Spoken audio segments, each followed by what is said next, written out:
For many years now, the United Nations Food and Agriculture Organization has been drumming the beat for the world to know the extent of hunger in Eastern Africa.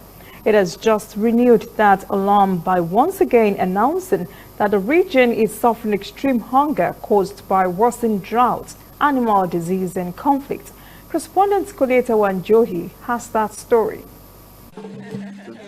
According to the UN Food and Agriculture Organization, there are at least 239 million people who are facing starvation in Africa, and 133 million of these are in Eastern Africa. It is a scourge that in East Africa we have people that are chronically hungry, are 50% of the whole of Africa's population, and yet the population itself is only less than 25%.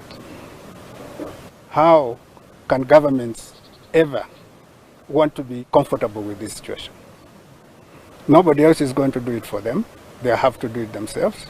Experts blame this on climate-related conditions like floods, drought and famine, but also say protracted and new conflicts are making the situation worse. The COVID-19 pandemic has seen border closures, lockdowns and job losses, making it hard for people to get easy food access. We need agricultural transformation, and agricultural transformation requires that the government puts in money in agriculture.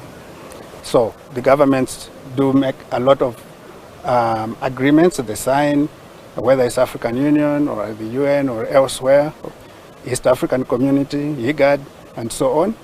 But then they do not always implement the decisions that they themselves have made. For now, the desert locust infestation that was a big threat last year in the region is under control. Thankfully, the amount of rainfall that has fallen in some places does not provide enough moisture for them to breed. But there's always a danger that if more rainfall comes, then we might have a bigger problem of the locust breeding again into March. But I think the situation, we are happy that it is decreasing. In 2014, African heads of state passed a declaration to end hunger by the year 2025, but not even half of the continent has ratified it so far. The United Nations Secretary General will hold a global food summit later this year. African leaders will participate, and food experts hope they will make commitments that they will be able to accomplish to reduce the growing numbers of hungry people in their countries.